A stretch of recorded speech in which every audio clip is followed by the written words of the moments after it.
Hello everyone, I am your storyteller for today, and I'll be keeping you company. I know you use this video to help you fall asleep, so before that, give the video a like and subscribe to the channel. Additionally, where are you from? And what time is it where you are watching this? Get comfortable and relax. The drive from Madison to Milwaukee usually takes about an hour and 20 minutes, but on Thanksgiving night, the empty interstate stretched ahead like a black ribbon under the November moon. My graduation from nursing school in 2008 meant I'd been making this exact trip for over a decade now. Always promising Mom I'd text when I got home safe. That night, stomach still full of turkey and green bean casserole. I had the heat cranked up and some true crime podcast playing through the speakers. The host was describing how predators often work in pairs when my headlights caught something moving near the tree line. At first, I thought it was just a deer. Wisconsin has millions of them. But then I saw it was smaller, walking weird. Favoring one side like it was hurt bad, I pulled over about 30 feet ahead of where I'd seen it, leaving the engine running because something deep in my gut told me to keep the car ready. When I cracked my door open, the dome light illuminated the shoulder, and there it was, this medium-sized dog, maybe 40 pounds, brown and white patches. Dragging its back left leg, poor thing looked like it had been clipped by a car night bad enough to be dying, but definitely needing help. The way it whimpered when it tried to walk made my nurse instincts kick in hard. I grabbed the blanket from my backseat, the one I keep for emergencies, thinking I could wrap it up and get it to the emergency vet clinic near my apartment. The dog stayed about 15 feet away.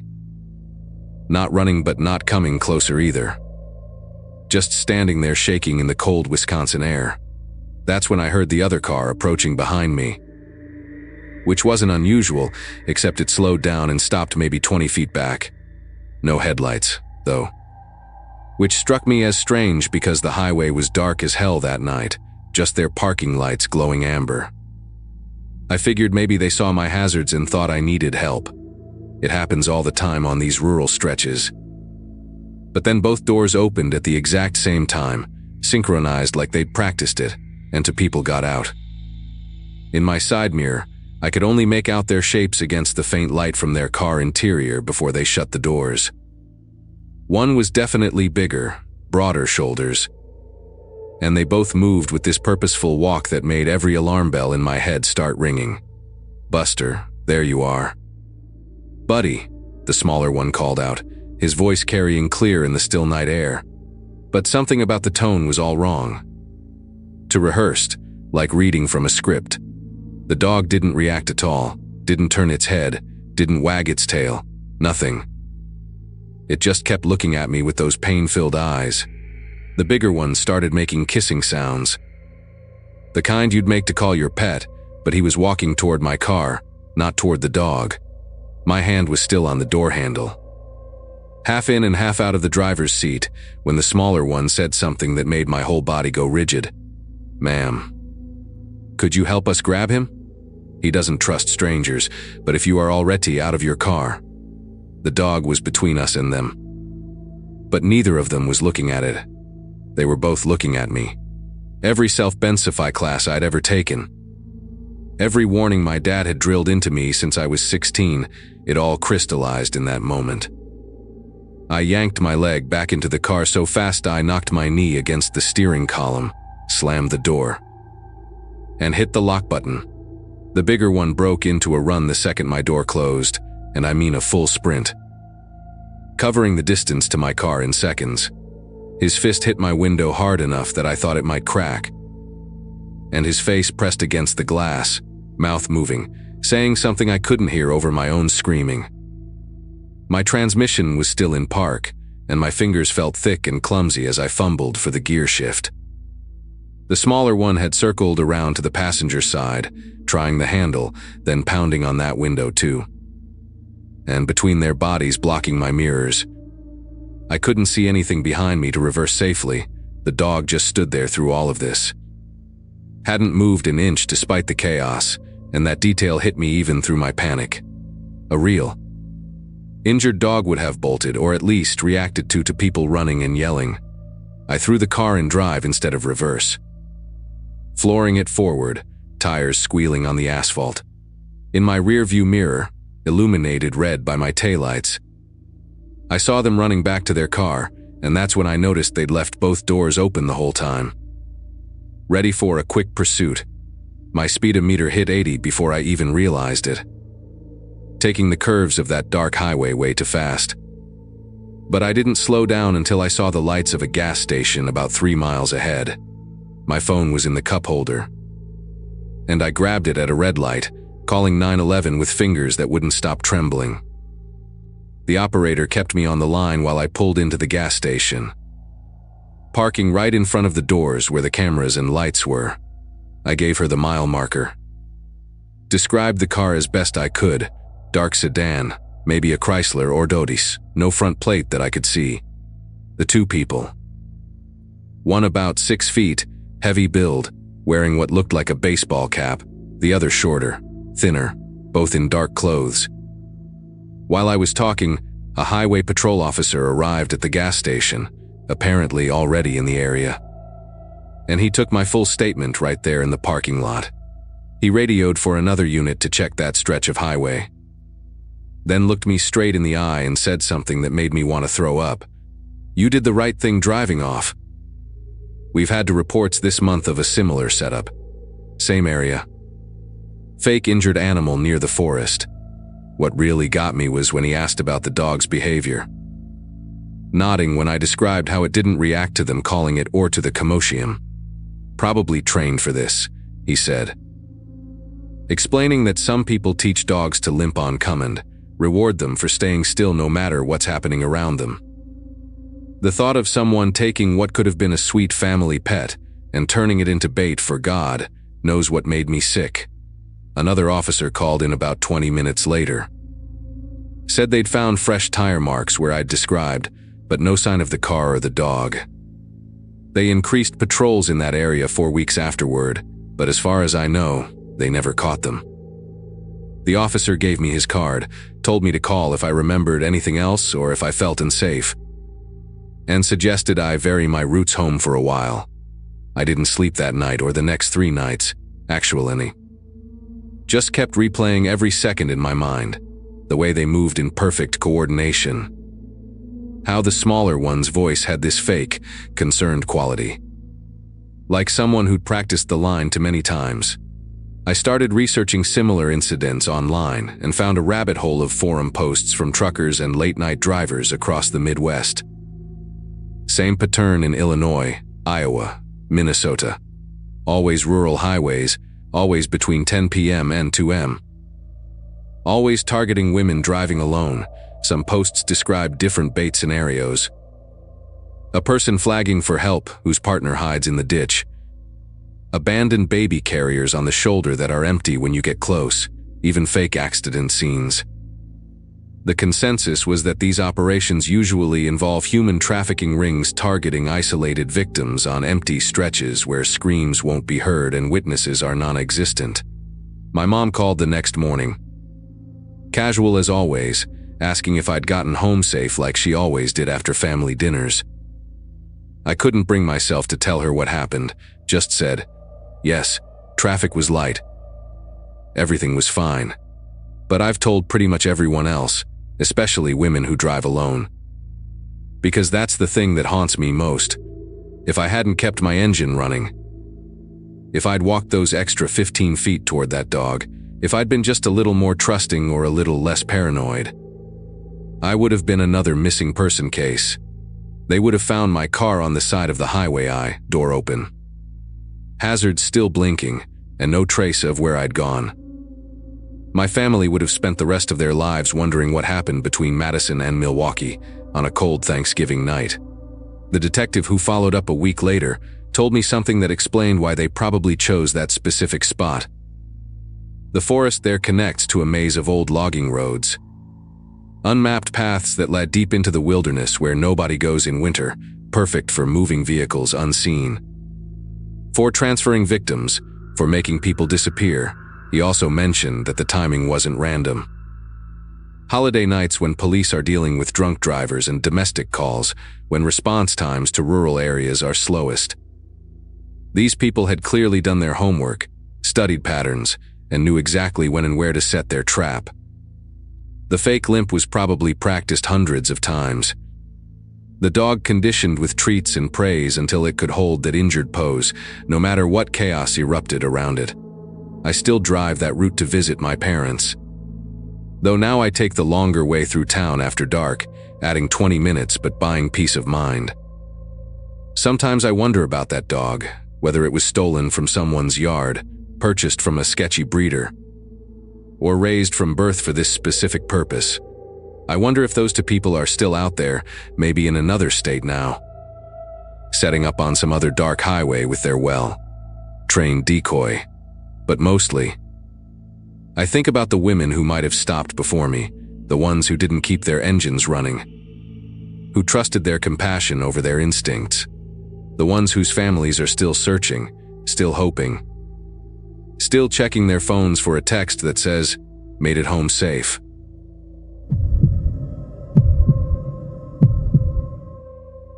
Denver gets quiet when it snows, and that November night was no exception.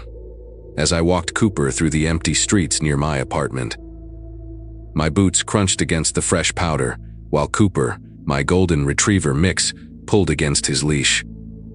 His nose buried in every interesting smell along Colfax Avenue.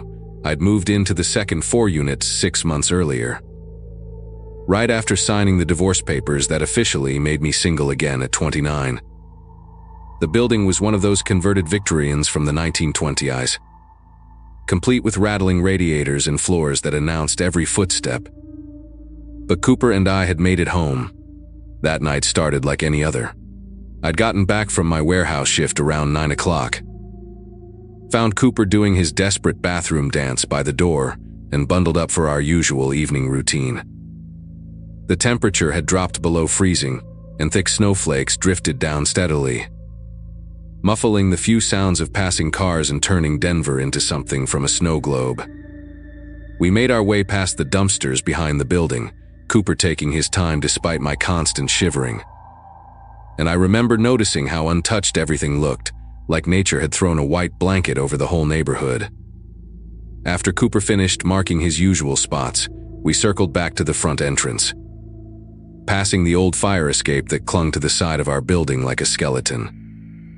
Snow had accumulated on every step and platform, creating perfect, undisturbed layers that must have been building up 4 hours. Something caught my eye as I glanced up at my living room window on the second floor. The curtains I always kept closed were parted slightly in the middle, creating a narrow gap where warm light spilled out into the darkness. Strange, I thought, but figured the old radiator must have kicked on and created an fair movement to shift the fabric.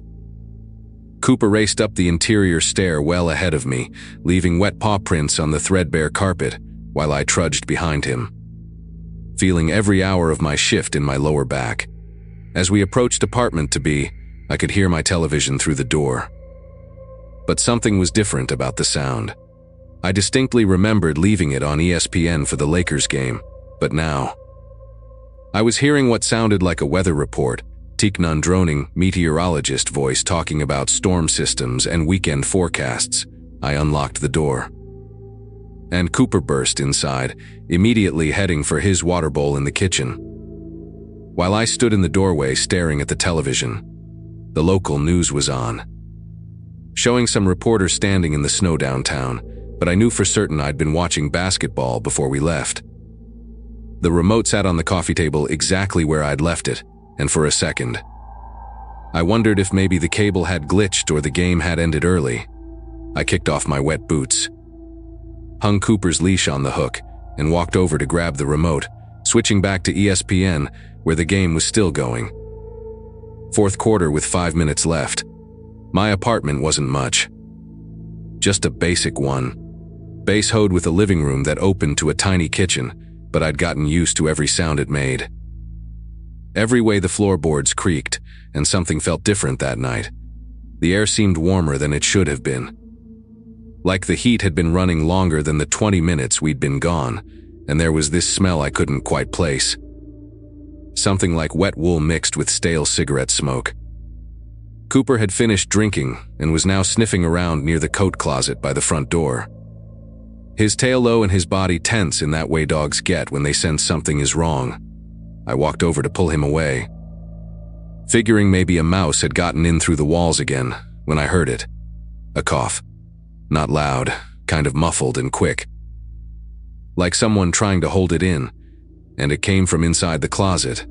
Every muscle in my body locked up.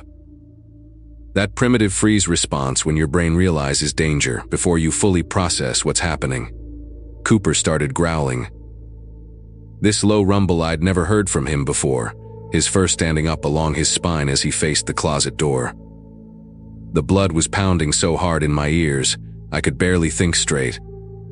But I managed to grab Cooper's collar and slowly back toward my bedroom, trying to remember if I'd left my phone in there, or if it was still in my jacket pocket. The closet door was one of those old accordion-style ones that never quite closed right, and through the gap at the bottom, I could see the shadow of feet. Work boots, from what I could tell, sized way bigger than mine, with snow still melting off them, creating small puddles on my hardwood floor. My brain went into this weird overdrive mode, simultaneously screaming at me to run while also cataloging stupid details, like how those puddles were going to warp the wood if they sat there too long. Cooper's growling got louder, more aggressive, and whoever was in that closet shifted their weight, making the door rattle slightly on its track. I kept backing up, pulling Cooper with me when my hip hit the corner of the kitchen counter and knocked over the ceramic bowl where I kept my keys, sending it crashing to the floor. The sound was like a gunshot in the tense silence, and immediately, I heard movement from the closet, fast and deliberate, like someone preparing to come out. Without thinking, I yanked Cooper into my bedroom and slammed the door, turning the pathetic little push, but a lock that wouldn't stop anyone determined to get in. My hands were trembling so badly I could barely pull my phone from my jacket pocket, nearly dropping it twice before managing to dial 911. While the phone rang, I pressed my ear against the bedroom door and heard heavy footsteps moving through my apartment, not trying to be quiet anymore, just walking around like they owned the place. The dispatcher answered, and I whispered as clearly as I could that someone had broken into my apartment and was still there, giving my address on Colfax Avenue twice because I was so panicked I wasn't sure if I was making sense. She told me units were on the way, to stay where I was, to stay on the line. But all I could focus on was the sound of my kitchen drawers being opened, the metallic sliding noise they made, and knowing exactly which drawer held my kitchen knives. The footsteps moved from the kitchen toward the hallway that led to my bedroom, slow and deliberate, and I could hear this raspy breathing that wasn't mine or Cooper's. I grabbed the baseball bat I kept beside my bed, a leftover from my softball league days, and positioned myself between Cooper and the door, trying to control my own breathing so I could hear better. The dispatcher kept asking me questions, but I could barely process them, just kept whispering that he was getting closer. Please hurry, he's right outside my door now. Then the footsteps stopped, and for maybe 10 seconds that felt like hours, there was complete silence, except for Cooper's low, continuous growl, and my heart hammering against my ribs. The doorknob rattled just once, a testing kind of turn to see if it was locked, and then I heard him laugh. This quiet, raspy chuckle that made my whole body go cold. Not angry or frustrated, just amused. Like this was all some kind of game to him. I heard him walk back down the hallway, and then came sounds I'll never forget. My couch cushions being moved, papers rustling, drawers opening and closing in my living room desk. He was searching for something, or maybe just going through my things because he could. Because he'd been in my space while I was gone, and now felt entitled to it. The dispatcher said police were 3 minutes out. But 3 minutes feels like a lifetime when he hears only a thin door and a useless lock between you and someone who broke into your home. Through the bedroom window, I could see the snow still falling steadily, the fire escape outside covered in white. Just like I'd seen it from the ground. Except now, I realized those perfect. Undisturbed layers I'd noticed earlier had been a lie. He must have brushed the snow back into place after climbing up. Covering his tracks, which meant he'd put thought into this, planned it. Watched me leave with Cooper before making his move. Suddenly, I heard sirens in the distance getting louder. And the sounds from my living room stopped immediately. Fast footsteps crossed my apartment. And I heard my front door slam open so hard it hit the wall. I stayed frozen in place, bat still raised. Cooper pressed against my legs, listening to those heavy boots running down the interior stairs. The dispatcher was saying something, but I couldn't focus on her words. Just waited until the sirens were right outside my building before I finally unlocked my bedroom door with shaking fingers. My apartment looked like a tornado had gone through it.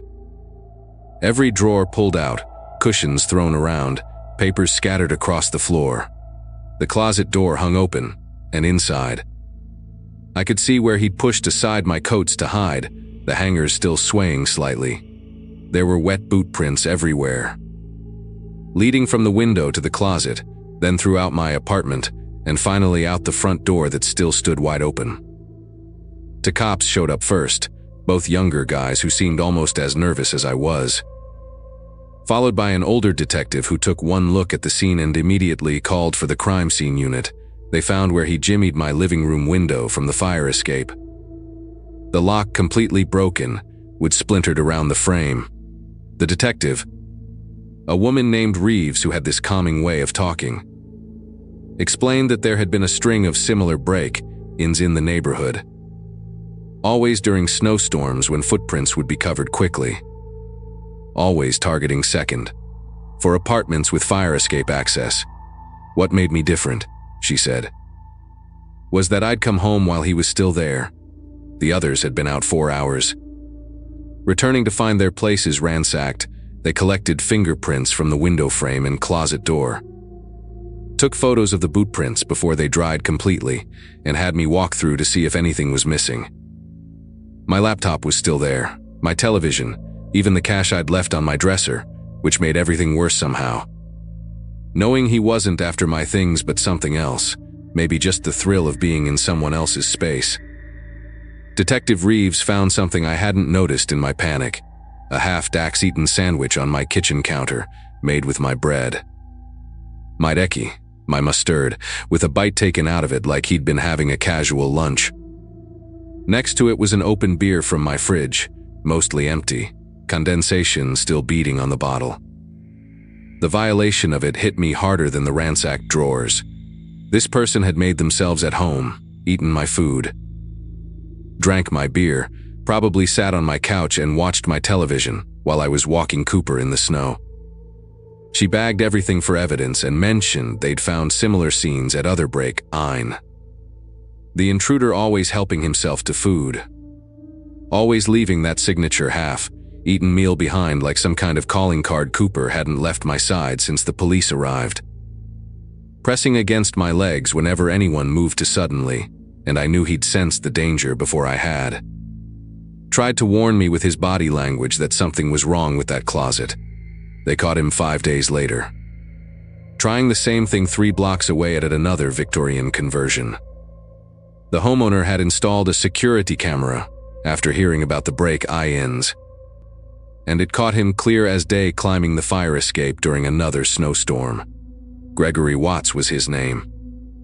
43 years old, had been living in his car since getting evicted 6 months earlier. Detective Reeves called to tell me they'd found items from all the break-ins in his car, including a notebook where he'd written down addresses, schedules, and details about the residents. My entry was there too. Cold facts: single male Danning dog, walks 9:30 p.m. most nights, works late shift. He'd been watching us 4 weeks. Learning our routine, waiting for the perfect snowy night. The court gave him 18 months. And I got a victim notification letter saying he'd be eligible for parole in 9. I moved out the next month. Found a place on the ground floor with better locks and no fire escape. though Cooper and I still do our evening walks, even now. Whenever it snows. Whenever I come back to find something slightly out of place, a curtain shifted or a cushion moved, I think about that cough from the closet and check every door. Every window. Every hiding spot before I can breathe normally again.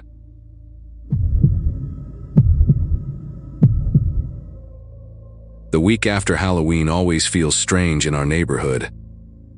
Like the whole street is recovering from a sugar hangover, and that Monday in 2018 was no different.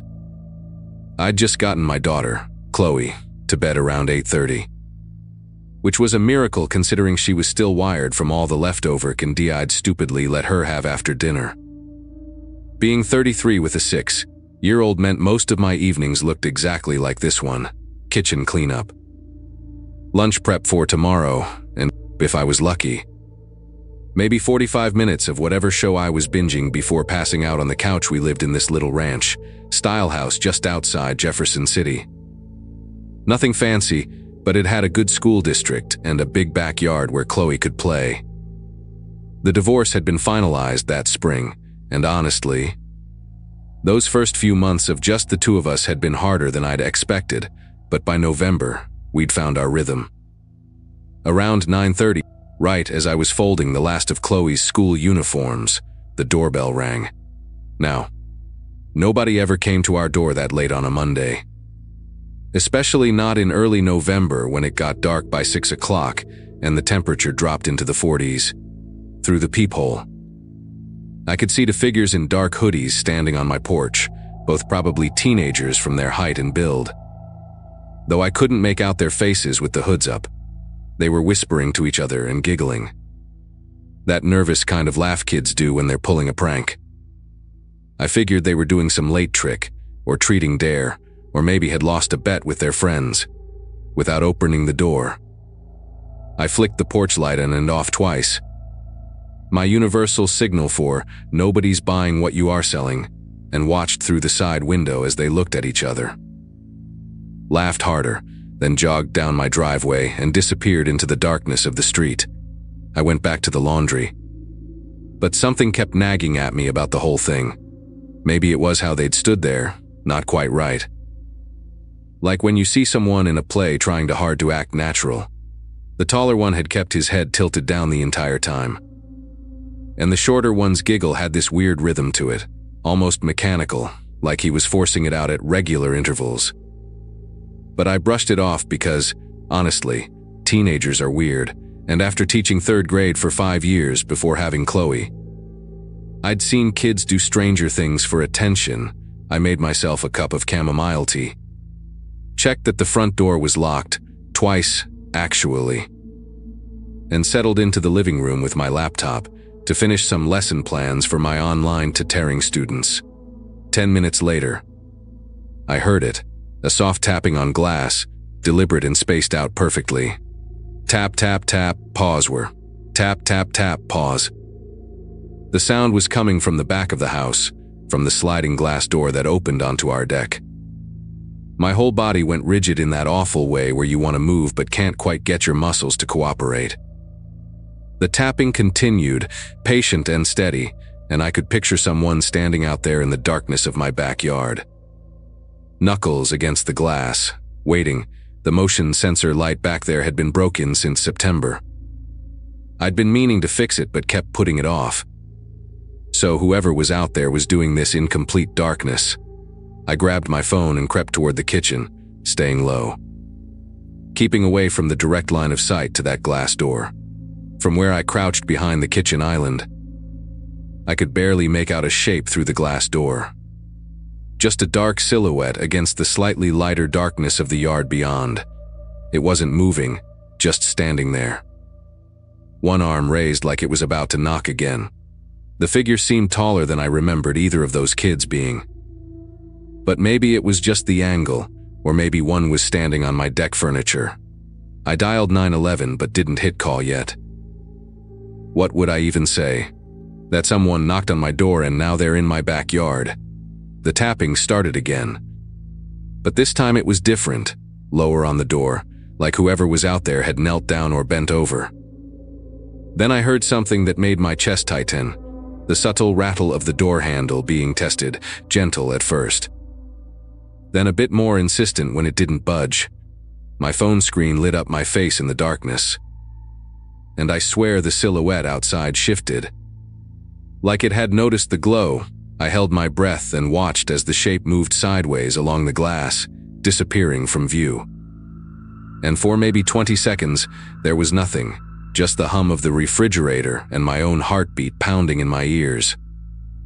Then came a scraping sound from the other side of the house, metal on wood. And I realized with horrible clarity what was happening. They were checking the windows. The scraping moved from the guest bedroom window to the bathroom, getting closer to Chloe's room. That broke my paralysis completely. I hit call on 911 and stood up, not caring anymore if they saw me. Because nobody was getting near my daughter's window. Not while I was conscious and breathing. The dispatcher answered on the second ring. And I whispered as clearly as I could that someone was trying to break into my house, gave her my address, and told her my 6-year-old was asleep in her room. She kept me on the line, saying units were on their way. Maybe 5 minutes out, and to stay away from windows and doors. But I was already moving down the hallway toward Chloe's room. Phone pressed to my ear when I heard something that stopped me cold, laughter from outside her window. That same mechanical giggling from earlier, but now it was accompanied by a second voice, deeper, definitely adult. Muttering something I couldn't make out. Through the thin curtains of Chloe's room, I could see the shadows of two figures right outside, and one of them was doing something to the window screen. Pulling at the corner where it met the frame, I burst into Chloe's room and scooped her up while she was still half asleep. Blanket and all, and carried her into my bedroom closet on the opposite side of the house. She mumbled something about a bad dream, and I whispered that we were playing a hiding game, that she needed to be super quiet. Like when we play hide and seek. My beautiful, trusting daughter just nodded against my shoulder and closed her eyes again. The dispatcher was still talking, but I could barely focus on her words because now I could hear them at the front door again. Not knocking this time, but doing something to the lock.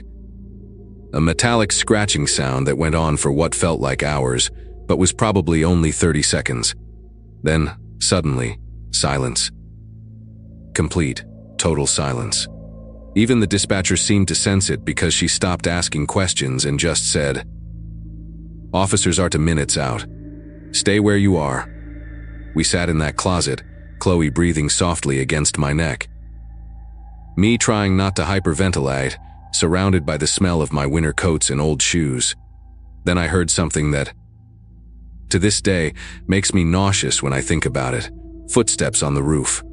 Slow, careful footsteps directly above us. Moving from the edge toward the center of the house. Our attic access was in the hallway ceiling. Just a simple pull, down panel with a folding ladder, and I'd never even thought to check if it locked from the inside. The footsteps stopped right about where that panel would be, and I heard a creaking sound. The kind old wood makes when weight shifts on it. The dispatcher must have heard my breathing change because she whispered that officers were pulling onto my street now. 30 seconds away. The sirens came before the footsteps could move again, and immediately. The sounds on the roof turned into scrambling, running like squirrels but heavier, moving fast toward the back of the house. I heard a thump that must have been someone jumping down, maybe onto the deck. And then nothing. The dispatcher told me to stay put until the officers cleared the scene, and I held Chloe tighter, feeling her little heart beat against mine. When the police finally gave the all clear, I carried Chloe back to her bed. She was completely asleep, unaware of how close we'd come to something terrible. The officers found footprints in the flower bed below her window. The screen had been cut with what looked like a box cutter, and there were scratch marks on the front door lock. Like someone had tried to pick it with amateur tools. But here is the part that still keeps me up at night. The reason I am sharing this story now, years later, after we've moved to a different state entirely. The next morning, one of the officers came back with a detective, and they asked to see my security camera footage. I'd forgotten about the camera completely. My ex had installed this cheap wireless one by the front door the previous year. And honestly, I rarely checked it. We pulled up the app on my phone and scrolled back to the night before. And what we saw made the detective immediately call for additional units. The first person at my door, the shorter one I'd thought was a teenager, was wearing what looked like a rubber Halloween mask. One of those old man ones with wrinkled skin and wispy gray hair. But it was the taller figure that made everyone in the room go quiet. It was definitely an adult man, probably in his 40s. Wearing a teenager's face mask, the kind that just covers the front of your face with elastic bands. The video showed him pulling something from his pocket while the other one rang the doorbell. It was a roll of duct tape. The detective told me they'd been tracking similar attempts in 3 other neighborhoods around Jefferson City that week. Always targeting single mothers. Always using the same method of sending the masked decoy to the front while the man tried to find another way in. They caught them 2 days later, trying the same thing at a house in Fulton, about 20 miles away. The man turned out to be a registered sex offender from Arkansas who'd been violating his parole. And his accomplice was his 19-year-old nephew, who he'd convinced to help him. When they searched the man's van, they found zip ties, tape, rope, and a journal with addresses and notes about the routines of different women and their children. My address was in there, along with notes about what time I usually turned off the lights when I left for work, and that I had a young daughter who went to Riverside Elementary. They'd been watching us for at least 2 weeks before that night. I testified at the trial, and he got 25 years. We moved the following summer, and even now, whenever someone knocks on my door after dark, even when I am expecting them, I check every window and door twice before I go to bed.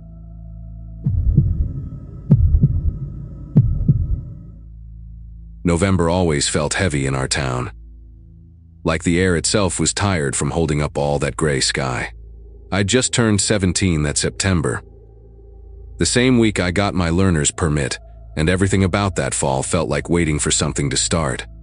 My best friends, Garrett and Jenna, lived on the same cul-de-sac as me, had since we were in elementary school. And we did everything together. That Saturday night, the first weekend of November, the Andersons down on Birchwood were throwing their annual post-Halloween bonfire.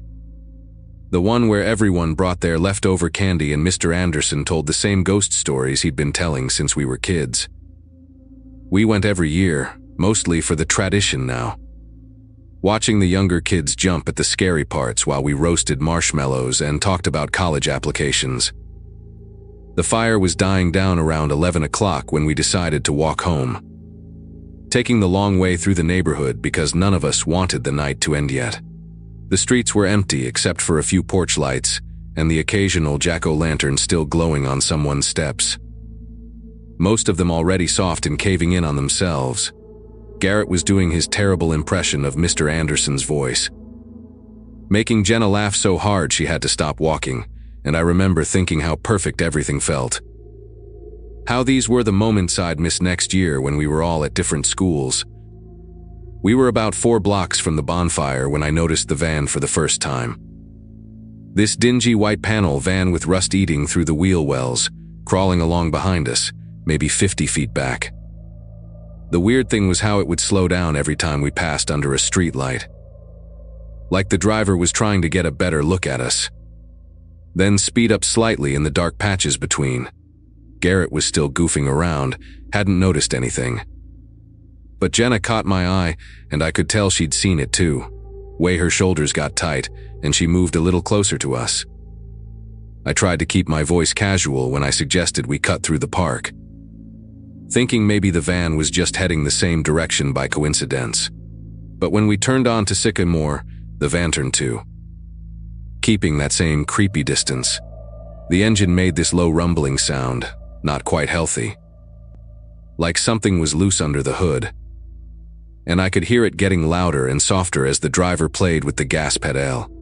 Jenna grabbed my arm then, her fingers digging in through my jacket, and whispered that we should call someone. But who were we going to call? Our parents would freak out, maybe ground us for walking home so late, and we weren't even sure if anything was really wrong yet. The van had tinted windows in the back, completely dark. And the front windshield reflected the streetlights in a way that made it impossible to see who was driving. Garrett finally caught on that something was happening.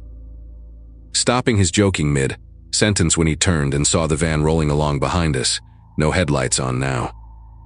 Just these dim orange running lights that made it look like some kind of predator with glowing eyes. We started walking faster without really discussing it. Our sneakers scuffing against the sidewalk in this awkward rhythm as we tried not to run but couldn't help speeding up. The van sped up too, the engine growling louder, and then did something that made my whole body go rigid with fear. It pulled ahead of us suddenly, maybe 100 feet, and turned into a driveway on the right side of the street, killing all its lights completely. The house it had pulled into was dark, no cars in the driveway except for the van now.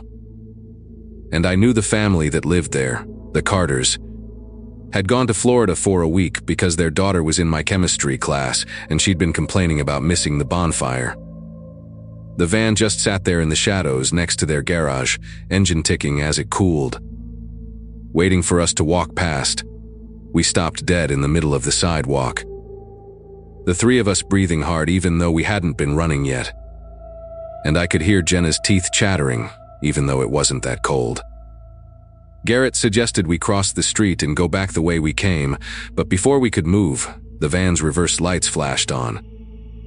These harsh white rectangles in the darkness, and it started backing out of the driveway, slow and deliberate.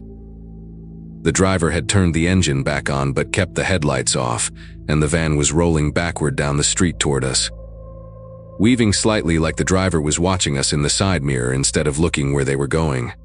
That's when we ran. All three of us at the same time, no discussion needed, just pure instinct taking over. We cut hard left through someone's yard, my foot catching on a garden hose and nearly sending me face first into their lawn gnome collection. Jenna pulling me up by my elbow as we scrambled between two houses. Behind us, I could hear the van's engine roar as it accelerated, tires squealing as it tried to turn around in the narrow street. And then the sound of a car door slamming that sent ice through my veins. We burst into the backyard of a house I didn't recognize. Motion, sensor floods blazing to life and lighting us up like we were on stage. Garrett was already pulling out his phone, his hands fumbling with the passcode. The backyard connected to another street through a gap in the fence, and we squeezed through. Splinters from the old wood catching on our clothes, ripping Jenna's jacket sleeve. I could taste copper in my mouth from running so hard, and my legs felt disconnected from my body, like they belonged to someone else who just happened to be carrying me along. We were on Oakmont now, at least 6 blocks from where the van had been, and Garrett finally got through to 911. Practically shouting our location into the phone while we crouched behind someone's SUV. The operator kept asking him to slow down, to explain what was happening. But how could we explain something that sounded so paranoid when you said it out loud? A van was following us. The driver turned around to chase us. We were hiding now behind a random car, praying the van wouldn't cruise down this street next. The police showed up faster than I expected. 2 cruisers with their lights on, but no sirens. And the officers separated us to get our stories while we stood there in the middle of Oakmont, looking like we'd been through a hurricane. My officer, this older guy with a thick gray mustache who introduced himself as Officer Brennan, actually believed us right away. Didn't give us any grief about being out late or suggest we were imagining things. He radioed the description of the van to other units, then drove us around the neighborhood in the back of his cruiser, asking us to point out exactly where everything had happened. When we got to the Carter house where the van had pulled in, there were fresh tire marks in the driveway, deep grooves in the gravel where it had reversed hard. Officer Brennan took photos with his phone and measured the wheelbase with a tape measure from his trunk. He said something into his radio about checking camera footage from the ATM at the bank on Sycamore, which would have captured any vehicle passing that intersection. About an hour later, While we were sitting in the police station waiting for our parents and drinking hot chocolate that tasted like chalk, Officer Brennan came back with this expression on his face that made my chest tighten all over again. They'd found the van. He said, abandoned in the parking lot of Westfield Middle School, still warm, the driver's door hanging open. The weird part was what they found inside: 3 rolls of duct tape, a box of zip tees, and a notebook with addresses written in it, including several houses in our neighborhood with days and times written next to them. The Carter house was on the list with out of town written beside it. And there were notes about 3 targets with descriptions that matched me, Garrett, and Jenna pretty well, down to Jenna's purple backpack and Garrett's varsity jacket. The van had been reported stolen from a plumbing company to Towns over 3 days earlier, and they never found who'd been driving it that night, despite pulling prints and checking every security camera they could find. Our parents went into full protective mode after that, driving us everywhere for weeks, installing new security systems, and organizing neighborhood watch meetings that packed the community center. The detective assigned to our case, a woman named Diane Lawson, who wore these thick, rimmed glasses and always had a coffee stain somewhere on her shirt, told us we'd likely been watched 4 days, maybe weeks, that whoever was in that van had been planning something specific. She showed us footage from the bank ATM that caught the van passing by earlier that evening, before the bonfire even started, just circling the neighborhood in slow loops. You could make out a figure in the driver's seat, a baseball cap pulled low. But the quality was too grainy to get any real details. The notebook had our routines written down: when we walked to school, when we stayed after 4 clubs, when we typically hung out at the park on weekends. Detective Lawson said we were lucky we'd varied our pattern that night by going to the bonfire.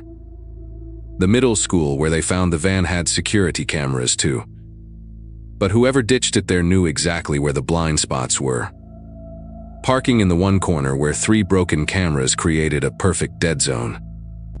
The only glimpse they got was a figure in dark clothes walking quickly away from the van, heading toward the trail line at the back of the school property, and by the time the K-9 unit arrived, the trail had gone cold at the creek that ran behind the playground. What haunted me most were the small details the detective mentioned almost offhandedly.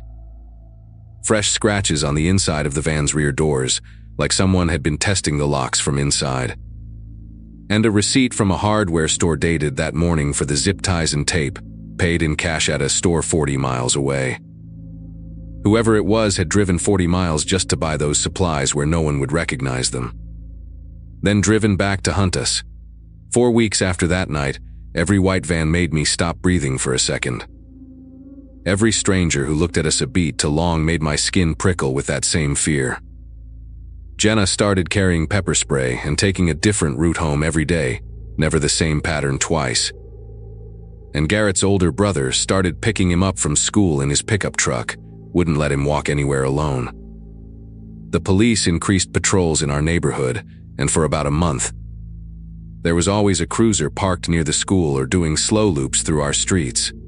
But eventually, things went back to normal, at least on the surface. Detective Lawson called us in December to say they'd connected our case to similar incidents in neighboring counties. The same pattern with the white van and the notebook, but those kids hadn't been as lucky as us, hadn't run fast enough. Though she wouldn't give us details about what had happened to them, the case never got solved. At least not while we were still in high school, and by the time I left for college the following year.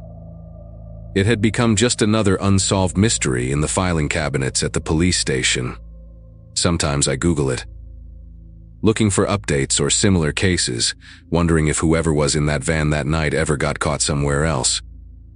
But I never find anything definitive. What I can't forget is that moment when the van reversed toward us in the dark. How deliberate it was, how patient. They'd been watching us 4 weeks, learning our habits, and waiting for the perfect opportunity.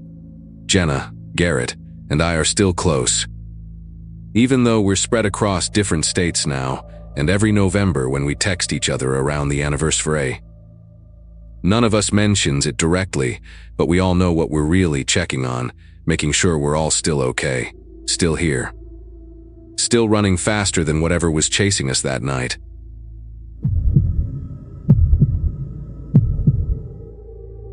Snow was coming to Plattsburgh that Monday, and I could smell it in the air when I stepped onto my porch with my morning coffee. After 26 years of marriage to Nathan, I'd gotten pretty good at reading warning signs, though apparently not good enough to avoid the October divorce that left me starting over in a duplex that smelled like old wood and whatever the previous tenant had been cooking for the past decade. Frank, my elderly landlord who lived in the other half, had promised quick maintenance response times, which mattered since teaching 7th. Great math didn't leave me much energy for home repairs. The place had its charm capped though, with original hardwood floors and tall windows that actually opened. Unlike the sealed disasters in most modern apartments, I'd been there exactly 9 days, still discovering which floorboards creaked and which light switches controlled what. That morning started like the others since I'd moved in, except for the weather forecast promising 6 to 8 inches by nightfall. I stood in my living room watching the sky turn that sick yellow color that precedes every upstate storm when I heard this weird scraping noise from below. Real faint, almost like fingernails on concrete, but steady and deliberate. I got down on the floor, pressed my ear against the cold wood, and listened. The sound went on for maybe 10 seconds, paused, then started again. The heating had just kicked on, so I figured it was probably the old pipes doing their thing, or maybe Frank was organizing something in our shared basement. He'd mentioned he kept holiday decorations down there. I finished my coffee, grabbed my stack of ungraded tests, and drove to school through streets that were already emptying out in anticipation of the storm. School let out early at 1:30 because of the weather, and by the time I pulled into my driveway, thick flakes were already coating everything. Frank's car was gone, which wasn't unusual since he mentioned he spent Mondays at his daughter's place in Malone, about an hour west. I brought in an armload of firewood from the covered pile out back, thinking I'd grade papers by the fireplace and enjoy my first real snow day in the new place. But when I walked through the front door, I noticed something immediately wrong. My living room rug. This cheap burgundy thing I'd bought at Target the previous week was pushed up at one corner like someone had tripped over it. I specifically remembered straightening it that morning after catching Mito on the edge, and there was this smell. Really subtle but definitely there. Like in washed clothes mixed with something else I couldn't identify. The scraping sound started again while I was standing there with my arms full of firewood. And this time it was louder, more insistent. It was definitely coming from directly beneath the living room, right under where I was standing. I dropped the wood on the couch and went to the basement door in the kitchen. Flipping on the light switch at the top of the stairs, the single bulb down there barely illuminated anything beyond the wooden steps. I called out, asking if Frank was down there, even though I knew his car was gone. No response, but the scraping stopped immediately. Like whatever was making the noise had heard me. I stood there at the top of those stairs for probably a full minute, listening to nothing but my own breathing and the tick of snow hitting the kitchen windows. Every instinct told me not to go down there alone. But I kept thinking about how Frank would react if I called him at his daughter's house, over what was probably just a raccoon or some pipes that needed adjusting. I grabbed a flashlight from the junk drawer and made my way down, each step creaking under my weight. The basement was exactly what you'd expect from a house this old. Stone foundation walls, exposed ceiling joists covered in cobwebs, and that damp earth smell that never quite goes away. Frank's half was sectioned off with a piece of plywood, and there were a few cardboard boxes labeled Xmas and Easter stacked against the divider. My side was mostly empty except for the furnace, water heater, and some old shelving units the previous tenant had left behind. I swept the flashlight beam across the floor, looking for any signs of animals or water damage that might explain the noise. That's when I noticed the coal chute door in the far corner, something I hadn't even known existed until that moment. These old houses used to get coal deliveries straight into the basement, and most people just sealed them up decades ago when they converted to gas or oil heat. But this one wasn't sealed anymore. The metal door, maybe 2 feet by 2 feet, was hanging open about 6 inches. And there were fresh scratch marks on the concrete floor leading from it toward the center of the basement. I walked closer, my flashlight beam shaking slightly, and that's when the smell hit me full force. Body odor, stale food, and something sickly sweet, like overripe fruit. I pulled the door open wider and aimed my light inside. There was a blue sleeping bag, one of those cheap Coleman ones you can get at any sporting goods store. Spread out in the crawl space beyond the chute, empty Chef Boyardee cans were stacked neatly against one wall, along with water bottles, some still half full. But the thing that made my chest go tight was the phone charger plugged into my outlet. The cord snaking back through the opening to a spot I couldn't see. Someone had been living in my basement. Probably had been there before I even moved in. And they were still coming and going through that old coal chute that opened up near the bushes on the side of my house. I backed away from the coal chute so fast I knocked over one of the empty shelving units, the metal crash echoing through the basement. My phone was upstairs, and suddenly, that seemed like the stupidest thing in the world, coming down here without it. I turned to run back up the stairs and saw something that made me stop cold. There were footprints in the dust on the concrete floor, fresh ones that weren't mine, leading from the coal chute to the stairs. Not just one set either, but multiple tracks going back and forth, some of them made by bare feet. The most recent ones, still sharp and clear in the dust, went right up to the basement door I'd just come through. This person, whoever they were, had been walking through my kitchen, my living room, probably standing right behind me while I slept on the couch that first week after moving in. Too exhausted to make it to my bedroom, I ran up those stairs faster than I'd moved in years, slammed the basement door behind me, and dragged a kitchen chair under the doorknob. My phone was on the counter, and I called 911 with fingers that wouldn't stop trembling. While I waited for the police, I stood at my front window watching the snow pile up, wondering if whoever had been living beneath my floors was out there somewhere watching me back. The dispatcher stayed on the line, asking me questions I could barely answer because I kept thinking about all those nights I'd heard the house settling. All those mornings I'd found things slightly out of place and blamed my post-divorce brain fog. The woman on the phone kept telling me to stay calm, that officers were on their way, but the snow was coming down harder now, and I knew the roads would slow them down. 20 minutes, she said, maybe 30 with the weather. I moved every piece of furniture I could lift in front of the basement door, creating a barricade that would at least make noise if someone tried to come through. The wait felt like hours, but it was probably only 15 minutes before I heard something that made my whole body go rigid. The scraping sound again. But this time, it wasn't coming from below. It was coming from outside, near the living room window, like metal against wood. I crept to the window, staying low, and peeked through the blinds. There was a man out there, skinny and hunched over, wearing a filthy green army jacket that was way too big for him. He had stringy gray hair that hung past his shoulders and a beard that looked like it hadn't been trimmed in months. He was using something, maybe a screwdriver or a knife, trying to pry open my window from the outside. The snow was coming down so thick I could barely make out his features, but I could see his lips moving like he was talking to himself, and his breath came out in quick white puffs that disappeared into the storm. When he looked up, maybe sensing me watching, his eyes met mine through the gap in the blinds, and they were the palest blue I'd ever seen, almost white, like a husky dog's eyes. He didn't run when he saw me. He just stood there, still gripping whatever tool he'd been using. Snow accumulating on his shoulders and in his tangled hair. Then he smiled.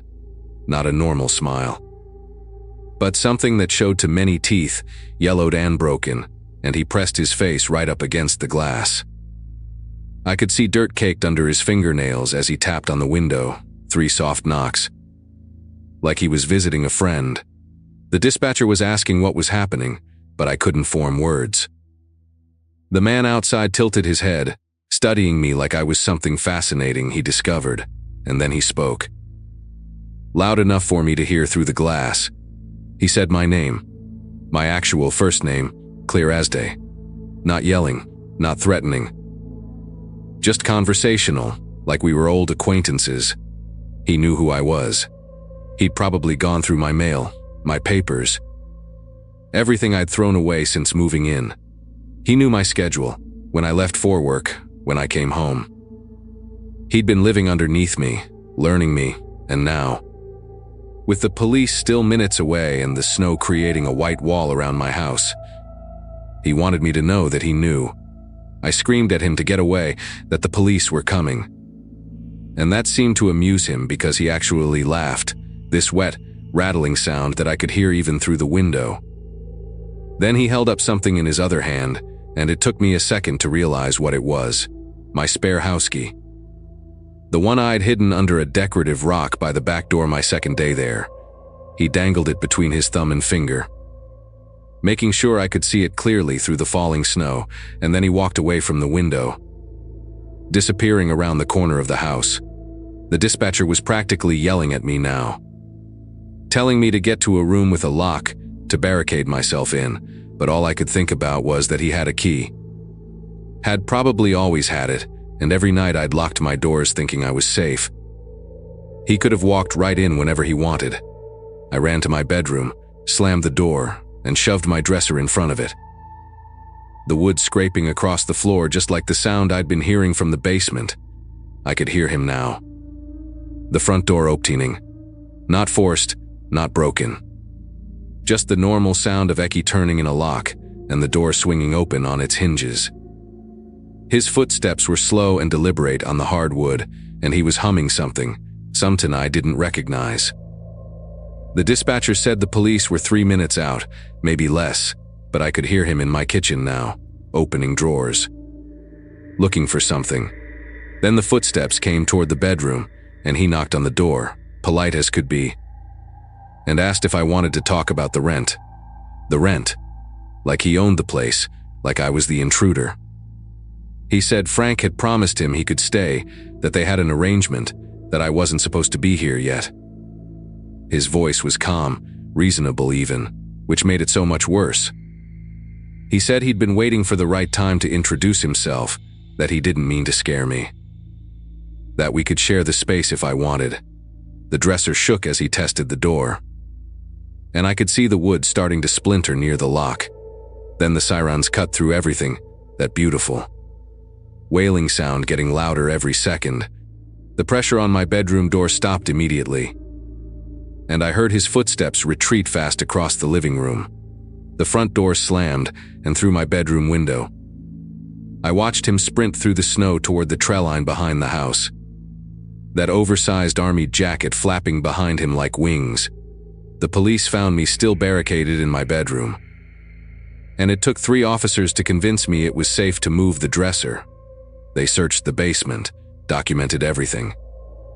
The sleeping bag, the food, a notebook filled with observations about my daily routine written in pencil. Even sketches of me sleeping on the couch. They found where he'd been getting in and out through the coal chute. The outside opening hidden behind an overgrown juniper bush that Frank apparently hadn't trimmed in years. The man's name was Howard Pelletier, a local who'd been in and out of psychiatric facilities for decades. Frank's nephew recognized him from the description and said Howard used to do odd jobs for Frank years ago, back before his mental health completely deteriorated. They never caught him that night.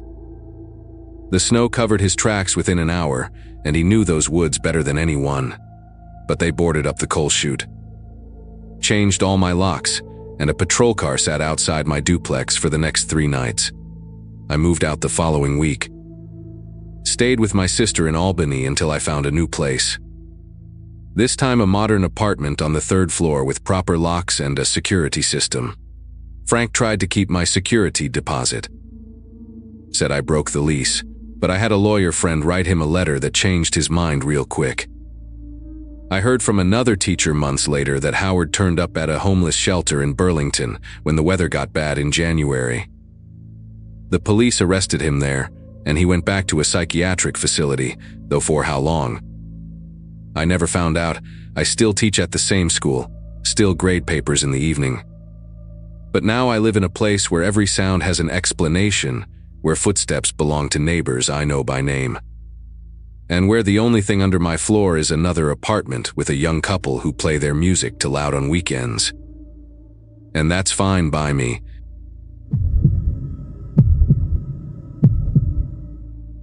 The cold had teeth that November night in Alaska. The kind that bites through 3 layers of clothing and makes your bones ache. I'd been hauling frozen seafood from Anchorage down to Fairbanks for about 6 years by then. Enough runs to know every pothole and curve on the park's highway. My rig saw a Peterbilt that had seen better days sometime during the Clinton administration. Was parked at a pull, off near mile marker 147.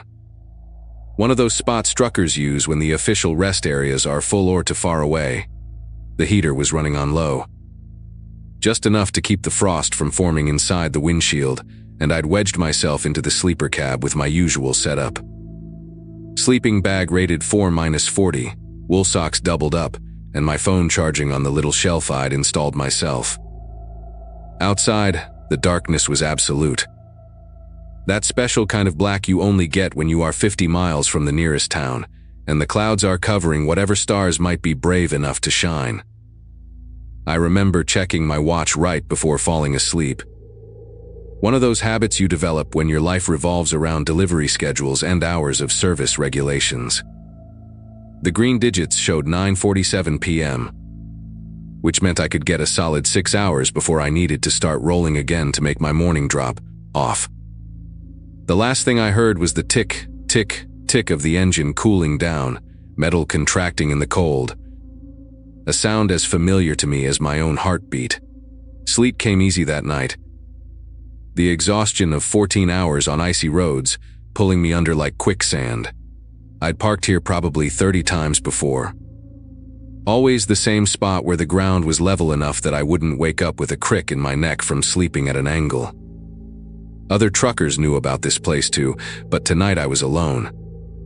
Just my rig and the occasional groan of wind pushing against the trailer. The knocking started at 1 a.m. According to that same watch, when I jolted awake, 3 measured raps on the driver's side window. Not frantic, but deliberate. Like someone calmly trying to get your attention at a store counter. My first thought was another trucker. Maybe somebody who'd blown a tire or needed jumper cables. It happens more than you'd think out here. I sat up in the dark, my breath fogging in the cold air, and fumbled for the little LED flashlight I keep velcroed to the wall. The knocking came again. Same pattern, 3 steady knocks that echoed hollowly against the glass. Through the sleeper cab's small window. I could barely make out a shape standing beside my door, just a dark outline against the darker night. The person stepped back when they saw me moving, giving me room to climb forward into the driver's seat. When I clicked on the flashlight and aimed it through the window, the beam lit up a man's face that I'll never forget. Not because it was scary or deformed or anything like that, but because it was so perfectly ordinary, except for one detail. He was sweating. Here was this guy standing in -20 weather, wearing just a flannel shirt and jeans, no coat. No gloves, and there were actual big beads of sweat running down his forehead. He had sandy hair cut short, maybe mid-40s. Clean-shaven, the kind of face you'd see at any hardware store or gas station, and forget 5 minutes later. But that's wet. It was wrong, like seeing someone sunbathing in a blizzard.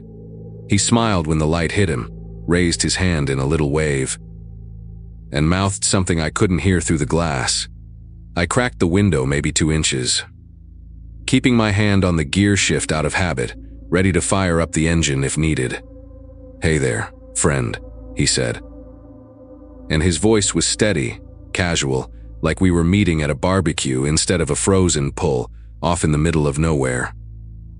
Sorry to wake you, but my car died about a quarter mile back, just around that curve. Battery's fine, engine turns over. But she won't catch. Think it might be the fuel line freezing up. Happens all the time up here. Right? He wiped his forehead with the back of his hand, and I watched the sweat immediately freeze into tiny crystals on his skin. I was wondering if you could help me push it, get it rolling downhill a bit. Sometimes that's all it takes to get the fuel flowing again. Two strong guys like us. Shouldn't take more than 5 minutes. His eyes never left mine the whole time he talked, not blinking much. Just steady eye contact that felt rehearsed somehow. The thing about truckers is, we help each other out. It's an unwritten rule of the road. I've changed more tires and given more jump starts than I can count. Pulled guys out of ditches, shared food when somebody broken down waiting for a tow. But every instinct I developed in 20 years of driving was screaming at me that something was wrong with this picture. Beyond the sweat, beyond the lack of winter clothes, there was the timing. He said his car was a quarter mile back. But I'd been asleep for over 3 hours and hadn't heard any vehicle pass by. And trust me, you hear everything on a quiet night like that. The gravel crunches, the engine noise carries, especially around curves where people tap their brakes. Plus, if his Carelli wouldn't start. How was pushing it going to help with a frozen fuel line? That's not how engines work. And anybody who drives in Alaska knows that. "W, here is your coat?" I asked through the crack in the window, watching my breath turn to ice crystals in the air between us. The question seemed to catch him off guard for just a second. His smile flickering like a television, losing signal before coming back full strength. "Left it in the car," he said, laughing. "A little stupid, I know, but I was so frustrated when she died that I just started walking, figured I'd find help quick. Been walking for maybe 20 minutes now, worked up quite a sweat, actually. Come on, man. I am freezing out here despite how it looks. My wife's gonna kill me if I don't make it home tonight. Got my daughter's recital tomorrow. She's playing violin, first chair." He pulled out a wallet.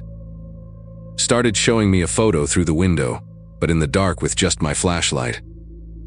All I could see was the reflection on the plastic sleeve. I kept the window cracked but didn't move to open the door. And I could see his patience starting to wear thin kin though he tried to hide it. His jaw muscles tightened just a bit. And he shifted his weight from foot to foot, not like someone cold, but like someone getting ready for something. "Tell you what," I said, trying to sound helpful. "Let me call you a tow truck. I've got good cell signal here. And T here is a 24-hour service out of Cantwell. They could be here in maybe an hour." I reached for my phone, making a show of it, but kept my eyes on him. That's when his whole demeanor changed, like dropping a mask. The friendly smile disappeared, replaced by something flat and calculating. "No need for that," he said, his voice different now. Lower, more insistent.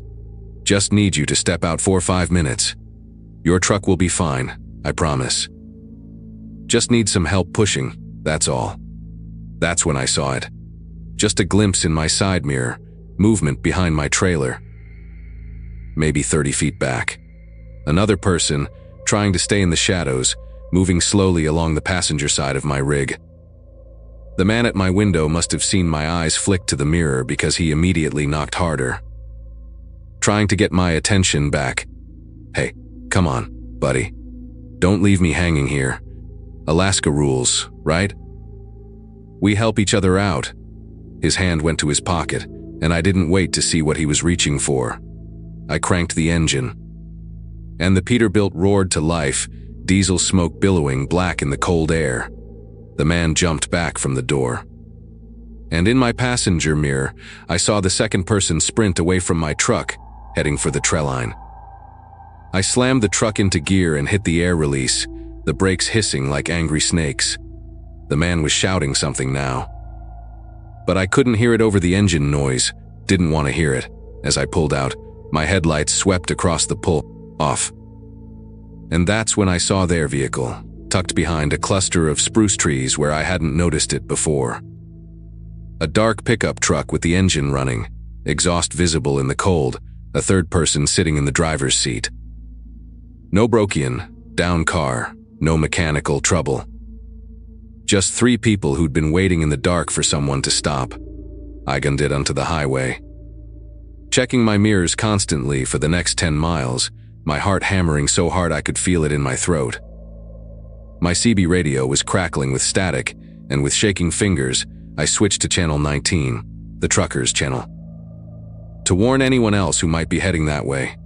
The chatter on the CB that night is what really made everything sink in.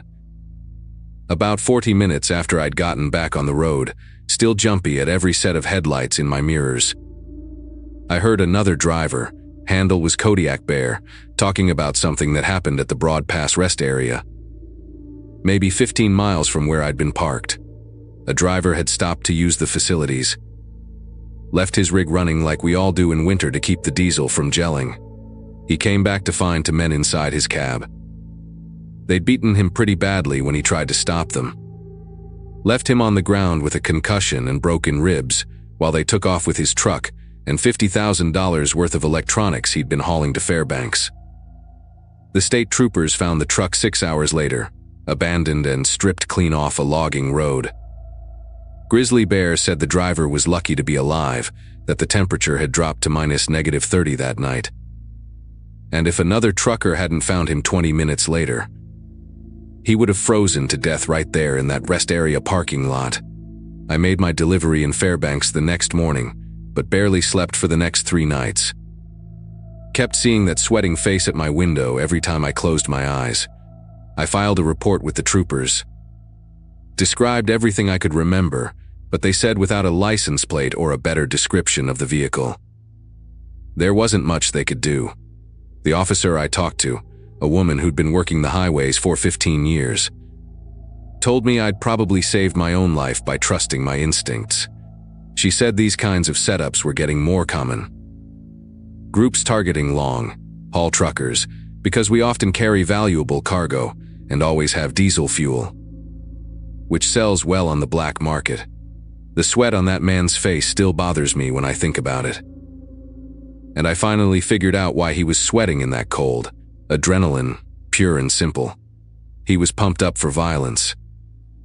Ready to do whatever it took to get me out of that cab. Now I sleep with a crowbar next to my bed in the sleeper. And I never crack my window for anyone at night, no matter how legitimate their story sounds.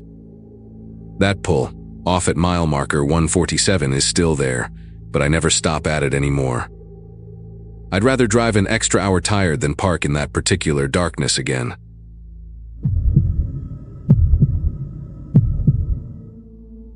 The break had been long overdue.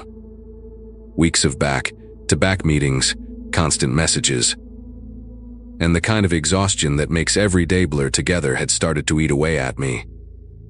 When an ad for a digital detox retreat appeared on my laptop screen late one night, the idea sounded perfect.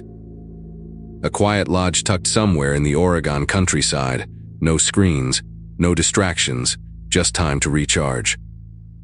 The price was low enough to make me wonder if it was some new wellness startup trying to build a reputation.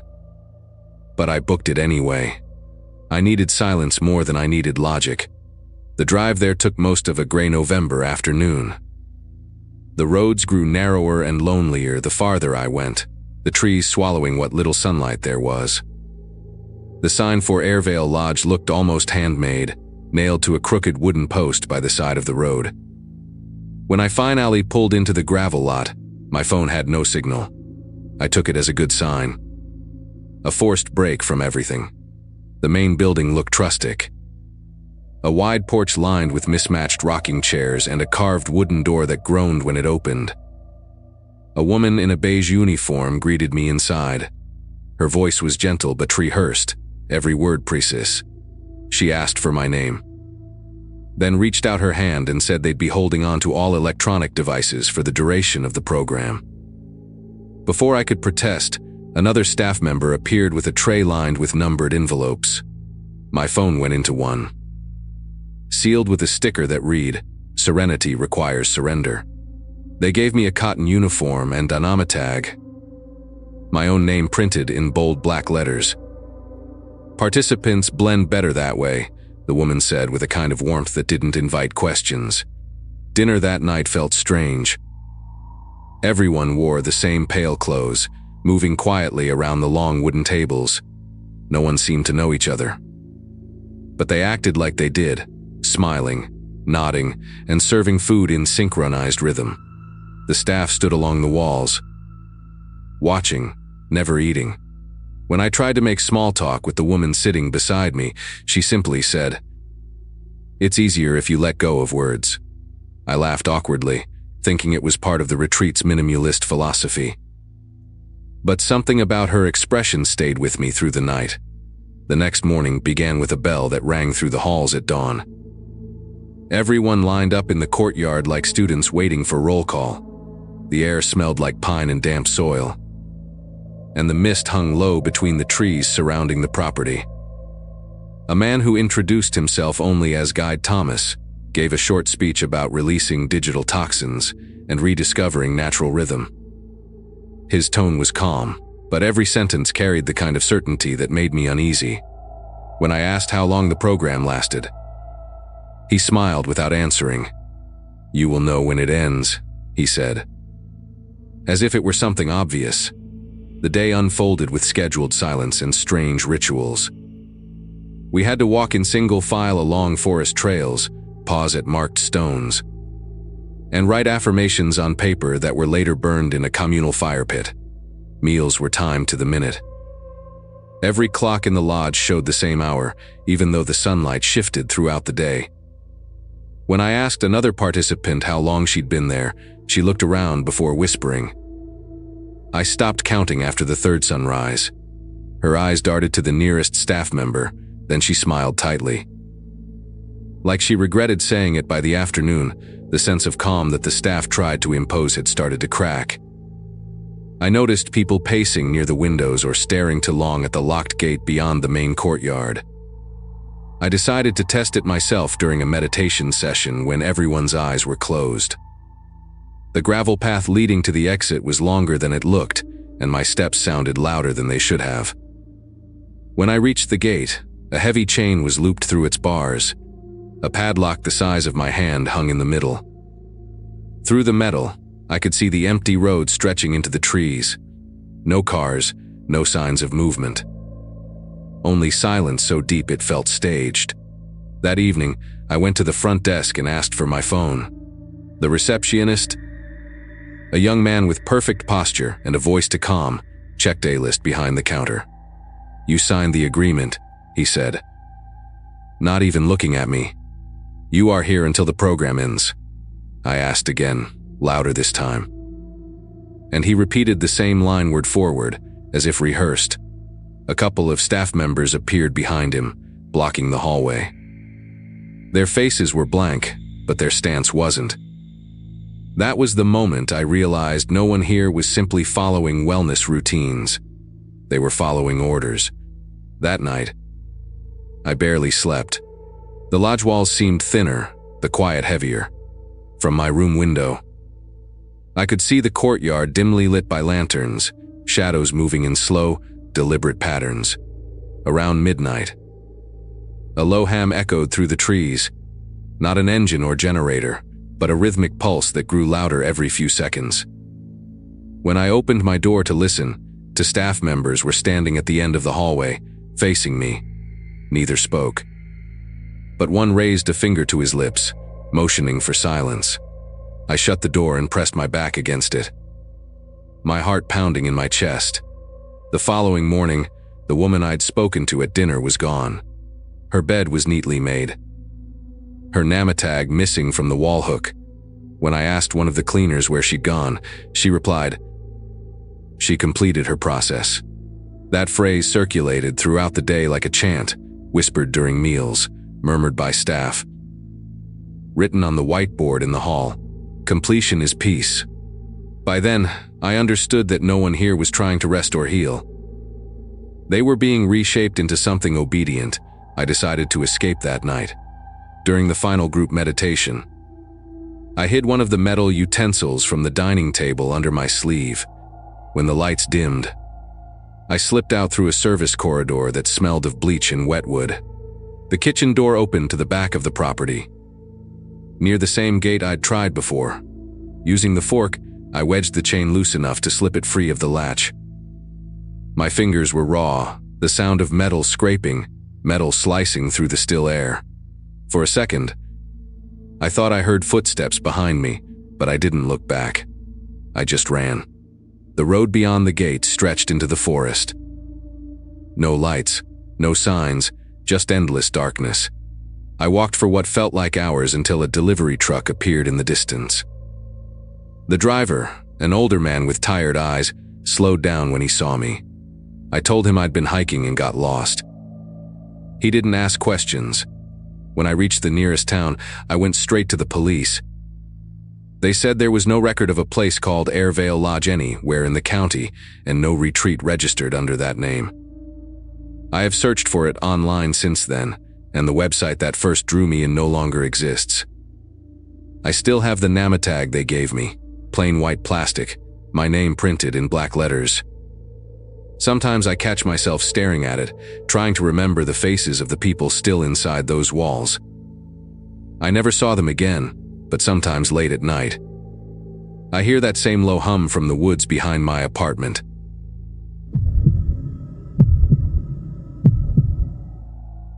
The coast feels different once the tourists are gone. The air turns sharp, the sand loses its warmth, and the ocean seems louder, as if it is reclaiming the silence. I had taken a last-minute freelance gig, planning to spend a quiet November in a small beach house outside a fishing village in Maine. The owner's photos showed weathered shingles, pale blue shutters, and a wrap-around porch that faced this. It looked like the kind of place where time slowed down. Exactly what I needed to finish a photo series before the snow came. The house itself stood a few miles from town, down a narrow road lined with pines. The front steps creaked under my boots as I carried my gear inside. It smelled faintly of salt and old books, the kind of musty comfort that hinted at years of damp air. The layout was simple.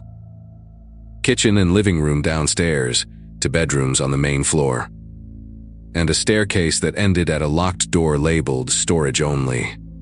The host had mentioned that the upper floor wasn't in use, so I didn't think much about it then. That first day passed quietly. I spent the afternoon walking along the dunes, catching the late sunlight breaking through thick clouds.